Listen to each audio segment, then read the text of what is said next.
आपल्याला माहित आहे की स्पर्धा परीक्षेमध्ये कंबाईन गट ब क राज्य सेवा कोणती एक्झाम असेल तर अर्थशास्त्रामध्ये सगळ्यात जास्त प्रश्न विचारले जातात ते म्हणजे सार्वजनिक वित्त आणि कर रचना या चॅप्टरवरती। म्हणजे 15 प्रश्नांपैकी किमान ह्यावरती 3 ते 4 प्रश्न प्रत्येक परीक्षेमध्ये असतात आणि आजचं हे सेशन हेच आहे की हे 3 ते 4 प्रश्न 2015 पासून ते 2025 पर्यंत आयोगाने जे आतापर्यंत विचारलेले प्रश्न आहेत गट ब आणि गट क साठी पूर्व मुख्यला, तर या ठिकाणी याच्यावरतीच आपण आज बोलणार आहे। 2015 ते 2025 चे प्रश्न, हे प्रश्न अत्यंत व्यवस्थितरित्या मी इथं विश्लेषण करून दिलेलं आहे, त्याच्यामुळे हे विश्लेषण प्रॉपर रित्या पहा।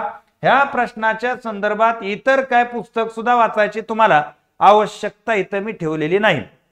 म्हणून हा जो मुद्दा आहे अत्यंत लक्षपूर्वक ध्यान देऊन तुम्ही पाहायचा आहे, कळते तुम्हाला। तर सुरुवात करूयात आपण सार्वजनिक वित्त ह्या चॅप्टरची। आता यामध्ये जर आपण पाहायचं झालं तर पहिला मुद्दा लक्षात घ्या की आपण येणाऱ्या कंबाईन गट ब आणि क 2025 साठी ही 1 रुपयाची रिव्हिजन बॅच सुरू केलेली आहे आणि ही रिव्हिजन बॅच मध्ये आपण सगळ्या पीवायक्यू पासून सगळ्या गोष्टीचा अभ्यास करणार आहे आणि 27 नोव्हेंबर पासून याचं टाइम टेबल तुम्हाला रिव्हिजन बॅचचं दिलेलं आहे। 1 रुपयामध्ये रिव्हिजन करू शकता। याच्याबरोबर जे विद्यार्थी 2026 ची तयारी करतायत त्यांना स्पेशल अर्थशास्त्र करायचं असेल तर ती बॅच आहे आणि जे विद्यार्थी कंबाईन ग्रुप बी सी 2026 ची तयारी करणार आहे त्याच्यासाठी संपूर्ण महाराष्ट्रातल्या तज्ञ मार्गदर्शनाने बनवलेली बॅच सुद्धा आहे। तर आपण सुरुवात करूयात डायरेक्ट प्रश्नापासून।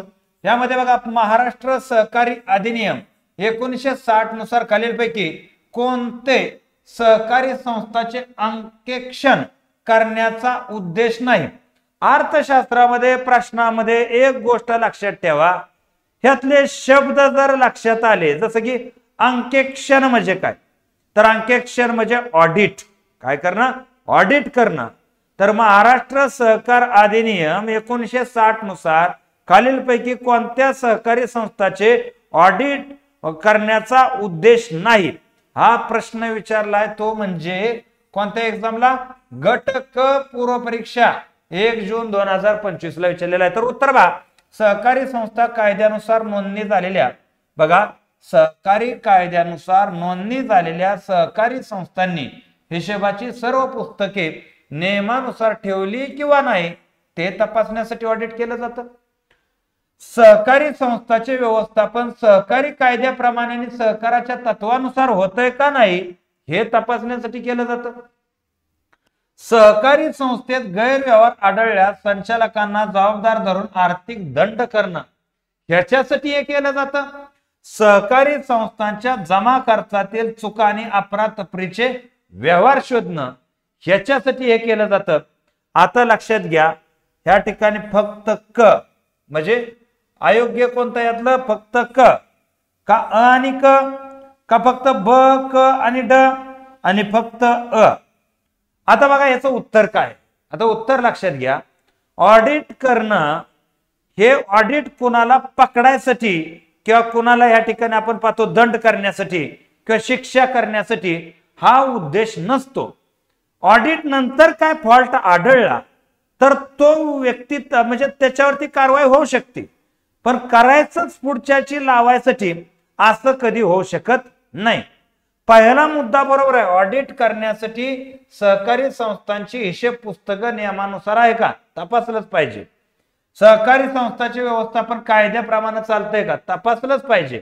पण सहकारी संस्थांचे गैरव्यवस्थापन आढळल्यास संचालकाला धरून आर्थिक दंड करणं ह्याच्यासाठी हे ऑडिट केलं जात नाही। त्यानंतर सहकारी संस्थांचे जमा खर्चातील चुका अफरातफरीचे व्यवहार शोधणं ह्यासाठी सुद्धा केलं जातं। म्हणजे केलं कशासाठी जात नाही, फक्त क साठी। का तर सहकार म्हणजे महाराष्ट्राचा सगळ्यात आवडता विषय।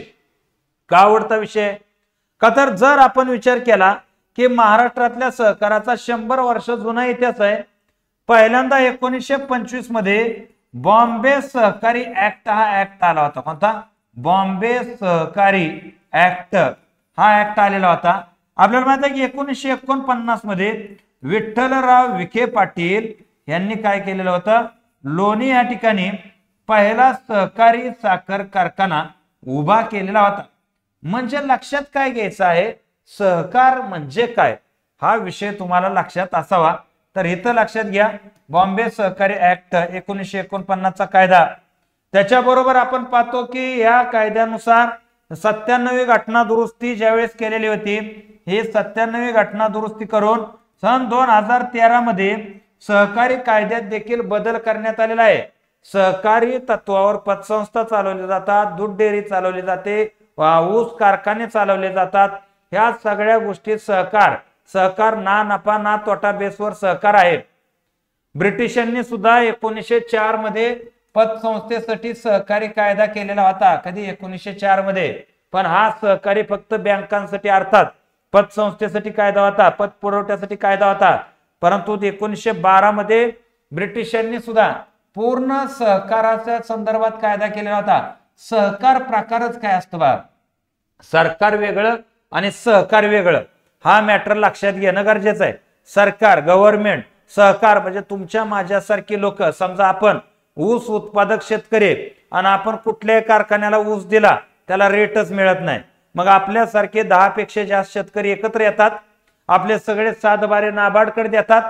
मग नाबार्ड आपल्याला ऊस कारखान्यासाठी परवानगी देतं, मग आपण कारखाना टाकतो, मग आपल्यातला एक अध्यक्ष, बाकी काय डायरेक्टर होतात, बाकी सदस्य होतात आणि त्या ठिकाणी आणून ऊस घालतात.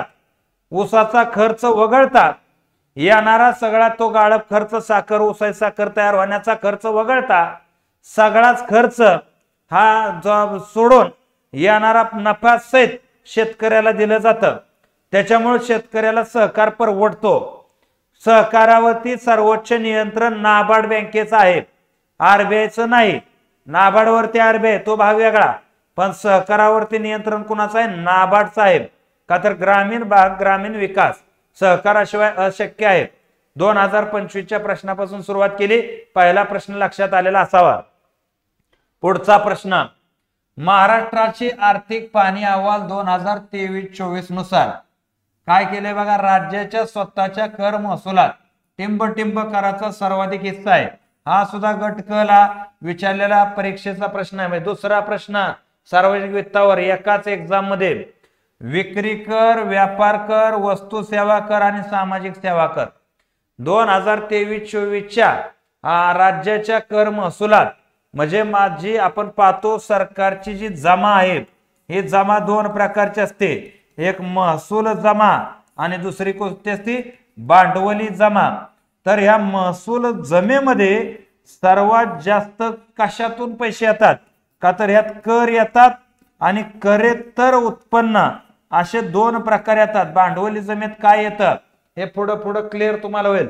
जमा म्हणजे सरकारला येणारा सगळा पैसा कुठनं येतो तर 2 भागात येतो, करातून आणि भांडवलातून.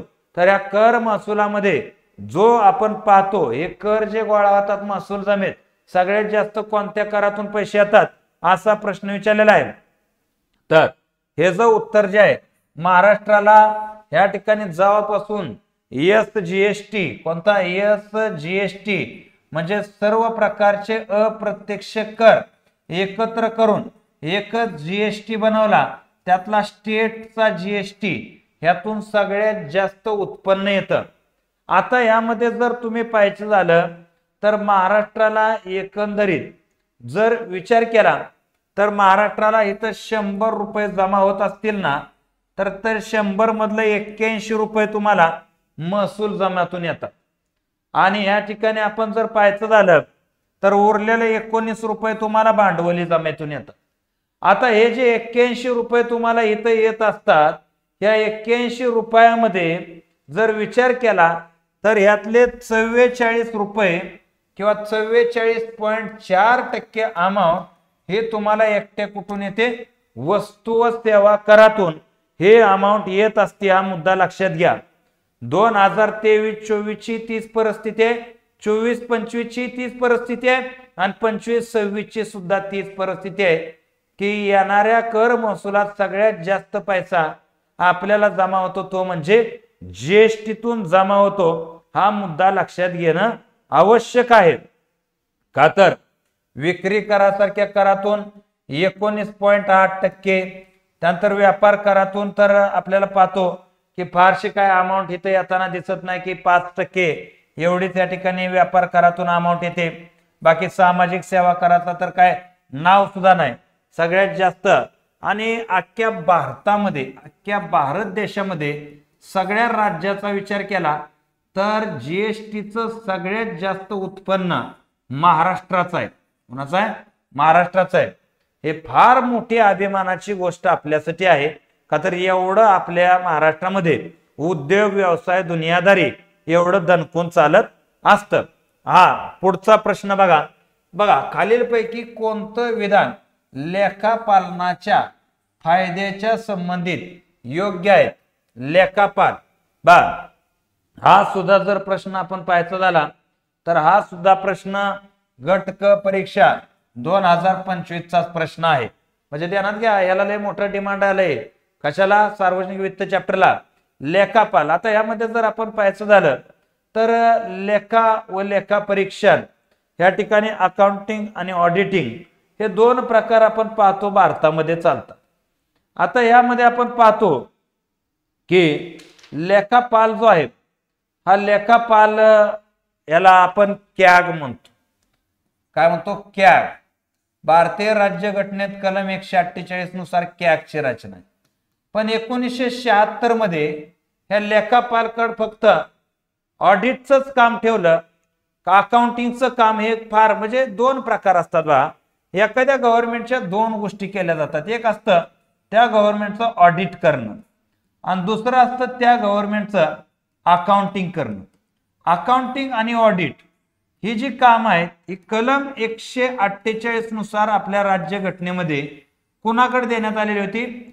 त्याला कंट्रोलर ऑडिटर जनरल, ज्याला महालेखा परीक्षक आपण म्हणतो, ह्याच्याकडे ही कामं दिलेली होती. अकाउंटिंग करणं म्हणजे काय असतं बघा, एखादा घटना आहे, एखादी गोष्ट आहे ही प्रॉपर लिहिणं. म्हणजे समजा तुम्ही रूम मध्ये राहताय आणि रूम मध्ये राहताना तुम्ही खर्च तुमचा जो महिन्याचा येतोय आणि तुम्हाला जो पैसे येत आहेत ते प्रॉपर लिहिणं. येणारे पैसे, जाणारे पैसे, ओके, मेसला 1500 गेले, रूमला 1200 गेले, हे लिहिलंय तुम्ही. आणि घरनं 5000 आले, 1000 रुपये गेले नाश्त्याला. आणि मग हे काय म्हणायचं, हे प्रॉपर अकाउंटिंग लिहिलं तुम्ही. आणि हे लिहिल्यानंतर एखाद्या तज्ञाकडे दिलं की याला महिन्याला 5000 घरने येतात आणि 1000 खर्च आहे, चेक कर. त्यावेळेस त्या अकाउंटरला कळालं, ऑडिट करणाराला, की तू 1000 एक्स्ट्रा इथं लिहिलेलं आहे ते कशात लावलं? मग त्यानं सांगितलं मेसचं. नाही, मेस तर 1400ला आहे, आम्ही सगळीकडे पाहतोय. रूम तर 1500ला आहे, तू 2000 कसं काय लावले? म्हणजे ऑडिट करणारा माणूस जो आहे अकाउंटिंग चेक करतो, योग्य का अयोग्य, यातलं काय पैसे तू ओयला, लपड्याला, दारूला, चपटीला घालवलं का किंवा भ्रष्टाचार केला का आणि ते उगच तू इथं खर्चात टाकतोय का? ह्या दोन गोष्टी असतात. एक अकाउंटिंग करणं म्हणजे प्रॉपर लिहिणं आणि ऑडिट करणं म्हणजे लिहिलेलं तपासणं. ही दोन्ही गोष्टी 148 कलमानुसार आपल्या कॅग करायचा. परंतु म्हणून कॅगला महालेखा परीक्षक नाव आहे. काय? महालेखा परीक्षक. पण 1976 मध्ये या थोडी घटना दुरुस्ती केली आणि कलम 151 केलं आणि या ठिकाणी सीजीए नावाचं पद तयार केलं. आता यामध्ये याला फक्त अकाउंटिंगचं काम दिलं, कॅगला फक्त कशाचं काम दिलं? ऑडिटचं काम दिलं. आता इथं काय विचारलेलं आहे? हा आहे लेखापाल आणि हा आहे लेखा परीक्षक. हा काय आहे? लेखा परीक्षक, बरोबर आहे ना? आणि हा आहे लेखापाल. हे दोन मुद्दे लक्षात घ्या. आता इथं काय परीक्षा? लेखापालच्या फायद्या संबंधित योग्य गोष्टी सांगा. प्रत्येक गव्हर्नमेंटचं बजेट चेक केलं जातं. काय केलं जातं? ऑडिट आणि अकाउंटिंग केलं जातं. अन्यथा गव्हर्नमेंट काही पुढे सोडल ना की इथं रस्ता केला 10,000 कोटी गेलं पण 2000 कोटीचाच खर्च असेल, चेक करणार कोण? म्हणून ही जनता असते तिथं. राज्यघटनेने दिली सर्व आर्थिक व्यवहाराच्या नियमित नोंदी झालेल्या असल्यामुळं हे माहिती भविष्य काळात संदर्भासाठी वापरता येते. फायद्याची गोष्ट. पुरावा म्हणून देखील खाते पुस्तकातील माहितीचा उपयोग करता येतो. स्मरणशक्तीवर अवलंबून राहण्याची गरज राहत नाही, त्यामुळे व्यवहारात सातत्य टिकून राहतं. बरोबर आहे ना. आर्थिक व्यवहारात नियंत्रण ठेवणं शक्य होत नाही. लेखापालनाच्या फायद्याच्या गोष्टी कोणत्या येत्या? आता हा प्रश्न जर तुम्ही विचार केला तर ह्या प्रश्नामध्ये एकंदरीत जर पाहायचं झालं तर बघा ही गोष्ट बरोबर आहे ना. आर्थिक व्यवहाराच्या नियमित नोंदी असतात, नो डाऊट. पुरावा म्हणून या नोंदी वापरता येतात, नो डाऊट. स्मरणशक्तीवर अवलंबून राहायची गरज नाही, लिहिलेलं असतं, त्याच्यामुळं काही भानगडी होत नाहीत.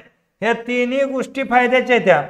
आता ह्यामध्ये आर्थिक व्यवहारात नियंत्रण ठेवणं शक्य होत नाही.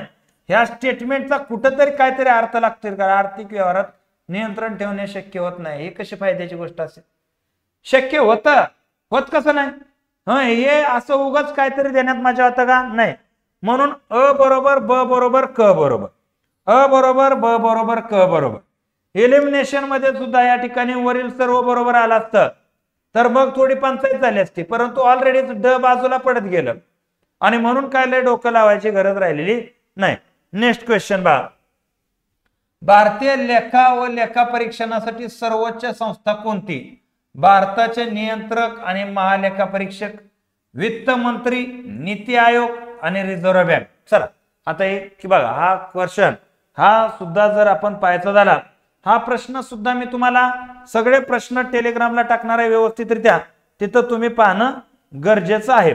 आता तुम्हाला माहितच असेल की या प्रश्न सुद्धा 2025 चा प्रश्न आहे, त्यामध्ये काय डाऊट नाही. आता लेखा आणि लेखा परीक्षणासाठी सर्वोच्च संस्था, नियंत्रक व लेखा परीक्षक. लेखा आणि लेखा परीक्षणासाठी कलम 148 नुसार हीच सर्वोच्च संस्था आहे, ह्यामध्ये काहीही डाऊट नाही, काही शंका नाही. वित्त मंत्रालय काय आहे? बजेट तयार करण्याचं काम करेल. काय बजेट तयार करणं, जिथं हे खर्च लागतायत ते खर्च लागतायत ते करेल, पण ते योग्य काय योग्य ठरवायचा अधिकार कोणाचा?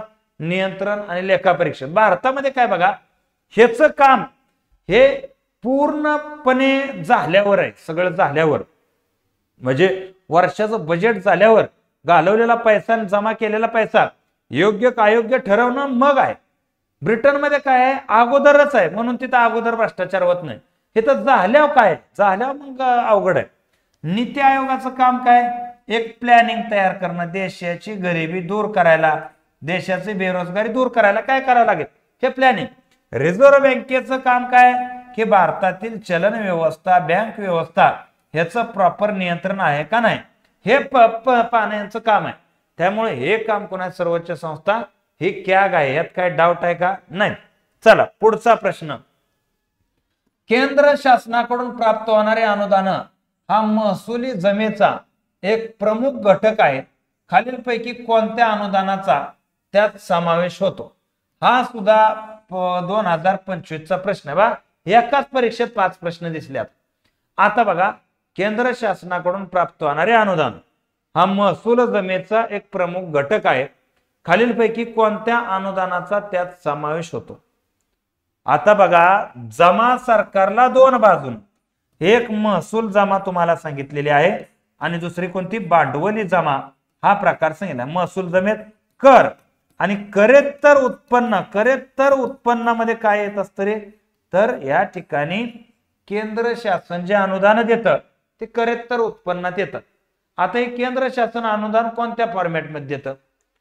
केंद्र पुरस्कृत योजनेच्या स्वरूपात, केंद्रीय वित्त आयोगाच्या शिफारसीनुसारचे अनुदान, घटनात्मक तरतुदीनुसारचे अनुदान आणि इतर अनुदान. अ आणि ब बरोबर, अ ब क बरोबर, क आणि ड बरोबर, अ ब क आणि ड बरोबर. आता काय हे प्रश्न जे असतात असे प्रश्न याला जास्त काय नाही, थोडासा एकदम तुम्ही म्हणजे एक वैचारिक लेवल आपण पाहतो, हे जर व्यवस्थित ठेवले तर या ठिकाणी काही डाऊट नसतो. आता केंद्राकडून राज्याला पैसे जे मिळतात ते कोणकोणत्या फॉर्मॅटमध्ये मिळतात बा? पहिलं केंद्र पुरस्कृत योजना. आता आपण पाहतो की नमो किसान योजना चालू आहे शेतकऱ्याच्या संदर्भात, की काय पैसे म्हणजे जमा करणारा शेतकऱ्याला जे मिळतात पैसे त्यातले काय केंद्र जमा करतं, काय राज्य जमा करतं. फॉर एक्झाम्पल घरकुल योजना आहे, काही हिस्सा केंद्र देतं, काय राज्य देतं. म्हणजे केंद्राकडून ज्या योजना आहेत ते राज्यातील लोकांना मिळतात, नो डाऊट, करेक्ट आहे. त्यानंतर केंद्रीय वित्त आयोगाच्या शिफारसीनुसार अनुदान. आता बघा, हे जे वित्त आयोग आहेत कलम 280 नुसार हे वित्त आयोग एखाद्या राज्याची लोकसंख्या वगैरे हे सगळं ठरवून काय करतं की यांना एवढे एवढे पैसे द्या, आणि ते केंद्र राज्याला डायरेक्ट पैसे त्यांच्या राज्याच्या अकाउंटमध्ये कर महसुलात जमा करतं किंवा महसूल जमेमध्ये जमा करतं, आणि त्या पैशाचा वापर करून राज्य आपल्या वेगवेगळ्या योजना राबवतं. हा सुद्धा एक उत्पन्नाचा त्यांच्या मोठा स्रोत आहे. घटनात्मक तरतुदीनुसार अनुदान म्हणजे या कलम 280 नुसार जे अनुदान आहे ते केंद्राला राज्याला द्यावंच लागते, काय डाऊट नाही. त्यानंतर इतर अनुदान, समजा इमर्जन्सी आहे, महाराष्ट्रामध्ये शेतकऱ्याच्या आत्महत्या वगैरे होतात, तर अशा ठिकाणी खत वगैरे गोष्टीसाठी इतर काय गोष्टी दिल्या जातात ज्या इतर राज्यामध्ये दिल्या जात नाहीत, फक्त काय ठराविक राज्यामध्ये स्पेसिफिकेशन दिलं जातं. तर या चारही जमा ज्या आहेत ह्या अनुदानाचा केंद्राचा भाग म्हणता येतो. ही केंद्राकडून राज्याला मिळणारी अनुदान आहेत, केंद्राकडून राज्याला मिळणारा पैसा आहे. त्याच्यामुळं ह्याचं उत्तर अ, ब, क, ड हे चारही पर्याय याचे काय एकदम बरोबर आहेत, अचूक आहेत, काही डाऊट नाही. चला पुढचा प्रश्न आहे. विजय केळकर समितीचा अहवाल टिंबटिंबशी संबंधित आहे. प्रशासकीय सुधारणा, अप्रत्यक्ष कर विषयक सुधारणा, व्यापार विषयक सुधारणा आणि वित्तीय क्षेत्रातील सुधारणा. हा प्रश्न गट ब ला विचारला PSI ला वगैरे फेब्रुवारी 2025च्या एक्झामला, की विजय केळकर समिती जे आहे हा समितीचा अहवाल कशाच्या संदर्भात आहे. आता बघा, विजय केळकर समितीमध्ये जर आपण पाहायचं झालं, विजय केळकर गट दोनदा आहे. कधी दोनदा आहे. आता विजय केळकर गट जो आहे आपण पाहतो 2004 मध्ये होता, तो आता FRBM कायदा, फिस्कल रिस्पॉन्सिबिलिटी आणि बजेट मॅनेजमेंट कायद्यासाठी सुद्धा विजय केळकर समिती होती. आता यामध्ये जर आपण पाहायचं झालं तर या प्रश्नामध्ये एकंदरीत जर विचार केला तर कन्फ्युजन कसं होतं बघा. 2002 मध्ये या ठिकाणी आपण पाहतो विजय केळकर यांचा एक कार्यगट होता, तो आता प्रत्यक्ष आणि अप्रत्यक्ष कर सुधारण्यासाठी, काय प्रत्यक्ष आणि अप्रत्यक्ष कर, ह्यावेळेस त्यांनी सांगितलं होतं महामंडळ कर जो आहे गव्हर्नमेंटचा हा खूपच जास्त होतोय, हा कमी करा, असंही त्यांनी इथं सांगितलेलं होतं की इतक्या मोठ्या प्रमाणात जर कर एखाद्या कंपनीवरती लावला तर कंपनी कर कसा बुडवता येईल त्याचे मार्ग शोधेल, म्हणून करच कमी करा. हे 2002 चे. त्याच्याबरोबर आपण सांगितलं होतं की उत्पन्न आपण पाहतो इन्कम टॅक्स आहे, हा इन्कम टॅक्स पण भला मोठा आपल्या भारतात भरावा लागायचा, तोही कमी करा. म्हणजे कर रचनेच्या संदर्भात देखील ही समिती होती. आता FRBM जो आहे ही वित्तीय क्षेत्रातील सुधारणा, परंतु हे वित्तीय क्षेत्र म्हटलं की यामध्ये खूप व्यापक संकल्पना आहे. ती ह्यामध्ये सर्वसामान्य लोकांपासून सगळ्याचा समावेश होतो. त्यामुळे स्टेटमेंट तुटका आहे. स्टेटमेंट काय तुटका आहे. वित्तीय क्षेत्र म्हणजे पुऱ्या देशाचं आलं. आता यामध्ये ह्या महसूल सुधारणा असते, गव्हर्नमेंटची राजकोषीय सुधारणा, महसूल सुधारणा, बजेट मधली सुधारणा, असं स्टेटमेंट असतं तर ठीक होतं FRBM कायदा. पण अख्ख्या वित्तीय क्षेत्रामध्ये हा पूर्ण नाव हे बनू शकत नाही. म्हणून प्रत्यक्ष आणि अप्रत्यक्ष कर विषयक सुधारणा असं देखील आपण इथं सांगू शकतो. का तर कर विषयक जर समिती आपण पाहायच्या झाल्या तर जर ह्या कर विषयक समितीचा आपण विचार केला तर भारतामध्ये ह्या कर विषयक समितीची सुरुवात खऱ्या अर्थानं 1970 पासून होती. म्हणजे महत्वाच्या समितीमध्ये जर आपण पाहायचं झालं तर 1970च्या आसपास वांचू समिती नावाची समिती होती, जी कर विषय सुधारण्याच्या संदर्भात पहिल्यांदा बोललेली होती की भारतातले कर सिस्टीम जे आहे त्यामध्ये प्रत्यक्ष कर होता आयकर, ह्या आयकरावरती खूप बोलले. इतका मोठा आयकर, 70% आयकर भरावा लागायचा माणसांना. एवढा आयकर असेल तर कमवलंच कशाला, 100 कमवलं 70 भरायचंय, मजाच संपली नाही. मग हे वांचू समिती त्या ठिकाणी काम करत होती. त्याच्या अगोदर आपण पाहतो म्हणजे प्रत्यक्ष कर हे डायरेक्ट कराविषयी बोलले. याच्या अगोदर आहे ना 1966 ची समिती राजमन्नार समिती होती. पण राज म्हणणाऱ्यांचा केंद्र आणि राज्य यांच्यातील कर संबंधित सुधारण्याच्या संदर्भात बोलत होते, परंतु वांचू डायरेक्ट प्रत्यक्ष लोक आणि सरकार यांच्या संदर्भात बोललेले आहेत. त्यानंतर आपण पाहतो 1976 ला आलेली अतिशय महत्वाची म्हणजे समिती, याला आपण राजा चेलेया समिती म्हणून ओळखतो, की अप्रत्यक्ष कराबद्दल बोलली. कोणत्या? अप्रत्यक्ष करा. म्हणजे यामध्ये त्यांनी व्हॅट, ज्याला आज आपण जीएसटी म्हणतो, जीएसटी मध्ये काय बघा, जीएसटी मध्ये जी म्हणजे गुड्स म्हणजे वस्तू, एस म्हणजे सेवा सर्व्हिस, आणि टॅक्स कर वस्तू आणि सेवा कर. 76 लाच एका अंगाने जीएसटी चालू झाला की जेवढे वस्तू उत्पन्न आहेत ह्या वस्तूंसाठी कर पद्धती कोणती असावी, हे आपली जीटी गुड टॅक्स असावा, व्यवस्थितरित्या करावर कर लागू नये. म्हणून 76 लाच त्यांनी काय सांगितलं होतं, वस्तू उत्पादनावर किमान करावर कर लागून ह्याची दक्षता घ्या. हळूहळू परत आले सेवा उत्पन्नावर पण असं होणे, म्हणून वस्तू ते सेवाचा प्रवास जवळजवळ 2016 पर्यंत गेला. हे मागच करायला पाहिजे होते की सेवा पण आणि वस्तू पण हे एकत्रित केल्या आता, नाहीतर यांचं म्हणणं यांच्यामुळे वस्तू तरी कमीत कमी ह्या एकत्रित घेतल्या, ज्याला व्हॅल्यू ऍडेड टॅक्स आपण म्हणतो. मूल्यवर्धित कर फक्त वाढलेल्या मूल्यावरच कर लागावा. म्हणजे कसं असतं, समजा एखादी वस्तू 10 रुपयाला तयार झाली आणि याच्यावर 10 रुपये तयार झाल्यामुळे उत्पादन शुल्क लावला, उत्पादन कर, ही वस्तू झाली 20 रुपयाला. त्यामध्ये पुढे एक जणांना 5 रुपये प्रॉफिट ऍड केलं आणि ही वस्तू मार्केटमध्ये विकली, तर विकताना 25 आणि ह्याच्यावर परत लागला 10 रुपये विक्री कर. आता बघा लक्षात घ्या, ऑलरेडी यातल्या 10 वरती कर भरलाय, मग आता फक्त यामधल्या 5 रुपयावरती विक्री कर लावायला पाहिजे होता यांनी, पण टोटल 25 रुपयावर लावलाय. म्हणून व्हॅट काय असतो, फक्त 5 रुपयावर 10% कर लावा. म्हणजे काय होईल, ती वस्तू मागणार नाही. नाहीतर कराव कर बोकांडी बसत बसत 10 रुपयाची वस्तू 40 रुपयाला जातील, आणि म्हणजे त्या लोकांचं प्रॉफिट एक 10 रुपये, तर बाकी 20 रुपये करच भरावा लागला. हे इतका कर भरता कामा नये, लोक वस्तू खरेदी करणार नाही. हे राजा चेलेया यांचं मत ह्या कालावधीमध्ये होतं. आणि त्यानंतर आपण पाहतो की एकंदरीत जर पाहायचं झालं तर 1976 ला लक्षात घ्या की ही जी समिती आहे, राजा चेलेया झालं माझ्याकडून, LK झा, काय करा, LK झा बोलत बोलत होते काय LK झा समिती आहे. हा विषय लक्षात घ्या. सॉरी, हे थोडस राजा चेलेया झालं. LK झा यांनी शिफारस केली. आपले राजा चेलेया हे 1991 चे आहेत. कोण? राजा चेलेया. ही समिती कधी आहे? 1991. एवढी गोष्ट थोडीशी समजून घ्या, लक्षात घ्या, कधी कधी बोलत बोलत होऊन जातं.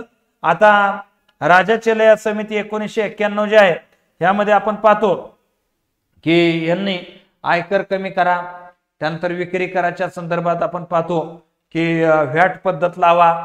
म्हणजे जे आहे करांचे दर कमी असावेत. म्हणजे ज्यावेळी तुम्ही करांचे दर याच्याविषयी ते बोलतात, करांचे दर कमी करा. का तर जर तुम्ही LPG धोरण आपल्या देशात आणता, लिबरलायझेशन, प्रायव्हेटायझेशन आणि ग्लोबलायझेशन, तर अशा कालावधीमध्ये ही गोष्ट थोडक्यात टाळणं गरजेचं आहे की कर रेट इतका ठेवता कामा नये, जेणेकरून काय होऊ शकतं, तुम्ही आम्ही सगळे देश गोत्यात येऊ शकतं. तर एवढा मोठा कर भरणं लोकांना पॉसिबल नाही, असं या ठिकाणी मत होतं. चल नेक्स्ट क्वेश्चन आहे, भारतीय अर्थसंकल्पातील खालीलपैकी कोणतं विधान बरोबर आहे? अर्थसंकल्पाच्या संदर्भातलं विधान बरोबर विचारलेलं आहे. आता लक्षात घ्या की एकंदरीत जर पाहायचं झालं तर हे अर्थसंकल्प अर्थात बजेट जे आपण 1 एप्रिल ते 31 मार्चची डेट असते, साधारणतः 1 फेब्रुवारीला मांडलं जातं. आणि हे बजेट मांडताना याच्यात विधान काय बघा, भारतीय अर्थसंकल्पाचा दस्तावेज एकूण जमा खर्च दर्शवतो. काय डाऊट आहे का यामध्ये कोणाला? नाही, यामध्ये कोणाला काय डाऊट आहे का? नाही, हे विधान 100% बरोबर आहे की बजेट म्हणजे काय, एकूण जमा किती आणि एकूण खर्च किती दाखवतो, काय शंका नाही. भारतीय अर्थसंकल्पाचा दस्तावेज राजकोषीय तूट दर्शवतो, नो डाऊट, बरोबर आहे ना.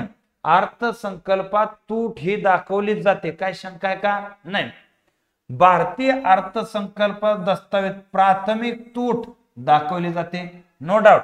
तुटीचे प्रकार असतात, राजकोषीय तूट, महसूल तूट, भांडवली तूट, बरोबर आहे. प्राथमिक तूट हे तुटीचे प्रकार आहेत. हे प्रकार एकूण तूट, हे तुटीचे प्रकार काय आहेत तर ते आपण हळूहळू शिकूयातच, पण ही तूट दाखवत्यात काय डाऊट नाही. भारतीय अर्थसंकल्पात परिणामात्मक महसूल तूट दाखवली जाते, करेक्ट, ह्यामध्ये काय डाऊट नाही. त्याच्यामुळे ह्याचं उत्तर वरील सर्व हेच विधान एकदम योग्य आहे, एकदम बरोबर आहे, यामध्ये काही शंका नाही. नेक्स्ट क्वेश्चन बघा. भारतीय संविधानातील अनुच्छेद टिंब मध्ये केंद्रीय अर्थसंकल्पाची परिभाषा केली आहे. अनुच्छेद 112, अनुच्छेद 113, अनुच्छेद 116 आणि अनुच्छेद 120. म्हणजे आपली ज्यावेळेस राज्यघटना लिहिण्यात आलेली होती त्या राज्यघटनेमध्ये एकंदरीत जर पाहायचं झालं तर कोणत्या आर्टिकल नुसार या ठिकाणी बजेट मांडलं पाहिजे असं सांगण्यात आलेलं आहे. हा क्वेश्चन आहे. आता या क्वेश्चन मध्ये जर आपण पाहायचं झालं तर एकंदरीत राज्यघटनेच्या संदर्भात जे पैशाच्या संदर्भात काय आर्टिकल आहेत की यामध्ये गव्हर्नमेंटला पैशाचं काय स्वातंत्र्य दिलेलं नव्हतं, दिलेलं नाही का, तर काय गोष्टी राज्यघटनेमध्येच सांगितलेल्या आहेत ह्या गव्हर्नमेंटने केल्याच पाहिजेत. म्हणजे इथं गव्हर्नमेंटला ऑप्शन्स यांनी दिलेले नाहीत. आता यामध्ये आपण पाहतो कलम 109 धन विधेयक कशाला म्हणायचं याची व्याख्या इथं सांगितलेलं, काय धन विधेयकाची व्याख्या सांगितलेली आहे. धन विधेयक कशाला म्हणायचं, बरोबर आहे ना. मग हे धन विधेयक जे आहे म्हणजे कशी पद्धतीनं धन विधेयकाची एक पद्धत असती, त्या पद्धत एक फॉर्मॅट सांगितलेला आहे. हे धन विधेयकाची पद्धत कोणत्या गोष्टीला धन विधेयक म्हणायचं का, तर या धन विधेयकाला पुढे चालून आपण बजेट म्हणतो की हे विधेयक मांडताना पहिल्यांदा लोकसभेत मांडायचं, बरोबर आहे. म्हणजे इतकं फ्रीडम आहे याला का, तर हे अडवलं तर देश अडवल्यासारखं होतं. म्हणून धन विधेयक कोणती गोष्ट ह्याला धन विधेयकाची एक पद्धत आहे. म्हणजे 110 काय सांगतं, व्याख्या सांगतं. व्याख्या ही धन विधेयकाची व्याख्या, पद्धत आणि व्याख्या हे दोन्ही शब्द जरी तुम्हाला समान वाटले तर थोडीशी पद्धत, पद्धत म्हणजे मी तुम्हाला आता सांगितलं एखादी पद्धत आहे, एक फॉर्मॅट आहे की ह्या फॉर्मॅटमध्ये असणारी गोष्ट धन विधेयक असेल तर ह्या फॉर्मॅटमध्येच पाहिजे ती, ही पद्धत आहे. धन विधेयकाची व्याख्या की या फॉर्मॅट मधले या गोष्टीची मध्ये हे खर्च असतील, हे जमा ही असेल तर याला हे धन विधेयक म्हणायचं, हे त्याची व्याख्या झाली. त्यानंतर आपण पाहतो की ही व्याख्या व्यवस्थितरित्या मांडली की याला आपण बजेट, अर्थसंकल्प अशा प्रकारची नावं देतो किंवा वार्षिक विवरण पत्र असं देखील याला म्हणतो.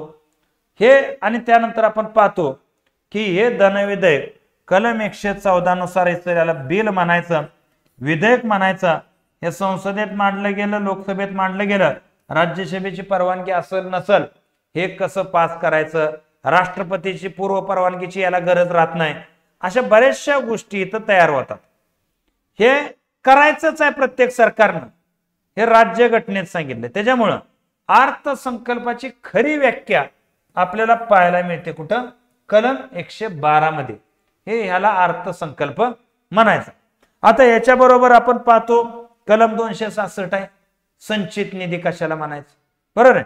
त्याच 266(2) मध्ये आहे ज्यामध्ये सार्वजनिक लेखे कशाला म्हणायचं, पैसे म्हणजे पैशामध्ये लक्षात घ्या. परत 267 आहे आकस्मिक निधी नावाचा प्रकार. गव्हर्नमेंटचे 3 अकाउंट असतात, एक संचित निधी, एक आकस्मिक निधी, एक सार्वजनिक निधी. म्हणजे गव्हर्नमेंटचे जे तिजोरी असते, गव्हर्नमेंटचे जमा होणारे पैसे जे आहेत हे जमा होणारे पैसे 3 अकाउंट मध्ये येतात, बरोबर आहे. पहिला आहे संचित निधी, बरोबर आहे. त्यामध्ये दुसरा आहे सार्वजनिक निधी, सार्वजनिक लेखे, आणि तिसरा आहे आकस्मिक निधी. यामध्ये गव्हर्नमेंट मध्ये पैसे, संचित निधी म्हणजे सगळे गव्हर्नमेंटचे कर जमा जे आहे हे येते, त्यामध्ये यात काय भांडवली जमा पण येते. सार्वजनिक निधीमध्ये बँकेचे प्रॉफिट झालेले, त्यानंतर आपले फंड, बरोबर आहे, पीएफ जे असते तर सरकारी कर्मचाऱ्यांचे त्यात जमा राहतात आणि ह्यातनं पैसे उचलून ह्यात काहीतरी ठेवायचे असतात इमर्जन्सीसाठी. बजेटसाठी वापरले जातात हे 2 पैसे, बजेटसाठी वापरले जातात ह्या दोन्हीतले पैसे. हे गव्हर्नमेंटची एकूण जमा बजेटमधली. आकस्मिक मध्ये इमर्जन्सी फंड आहे. आता हे कशात येतं, 266(1), हे 266(2), हे 267 असा हा प्रकार आहे, असा सिस्टम आहे. हा मॅटर इथं लक्षात घेणं गरजेचं आहे. हे गव्हर्नमेंटचे अर्थसंकल्पाची परिभाषा तुम्हाला पाहायची असेल तर 112 मध्ये पाहायला मिळते. आता पुढचा जर प्रश्न आपण पाहायचा झाला, राजकोषीय नीतीची साधनं कोणती. आता राजकोषीय नीतीची साधनं, राजकोषीय नीत बघा, हा प्रश्न विचारलेला आहे की पूर्व परीक्षेला, गट ब च्या पूर्व परीक्षेला हा प्रश्न विचारलेला आहे. आता यामध्ये जर आपण पाहायचं झालं तर राजकोषीय नीती काय असते हे पहिलं तुम्हाला समजून घेणं गरजेचं आहे.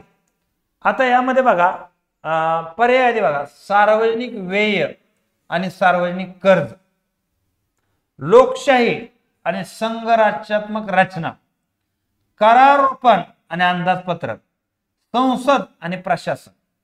आता पहिलं लक्षात घ्या, राजकोषीय नीती ह्यामध्ये काय भाग येत असतो तर ह्यामध्ये सरकार बजेटच कशासाठी मांडतं तेच तुम्हाला विचारलं. कशासाठी करतं रे हे बजेट मांडायचं, दरवर्षी त्याला पारित करून घ्यायचं. ह्यातून काय काय सिद्ध केलं जातं तर पहिल्यांदा बघा, सरकारला पहिल्यांदा काय कळतं, आपल्याकडे जमा किती आहे आणि आपल्याला खर्च किती करायचा, हे पहिली गोष्ट त्यांना कळते. कशासाठी करायचं, ही लोकांना रोजगार मिळाला पाहिजे, लोकांची गरिबी दूर झाली पाहिजे, आर्थिक समानता लोकांमध्ये आलेली पाहिजे. म्हणजे जर तुम्ही पाहायचं झालं तर या घटनाच केल्या कशासाठी जातात हा प्रश्न इथे विचारलेला आहे. राजकोषीय नीतीचा भागच आहे. पहिल्यांदा तुमच्याकडे येणारा पैसा किती आहे, करातून, कर महसूल वगैरे. दुसरा आहे तो खर्च करायचा आहे. कशासाठी करायचा आहे, बेरोजगारी दूर झाली पाहिजे, गरिबी दूर झाली पाहिजे, आर्थिक समानता आली पाहिजे, आर्थिक वाढीत चालना मिळाली पाहिजे देशात.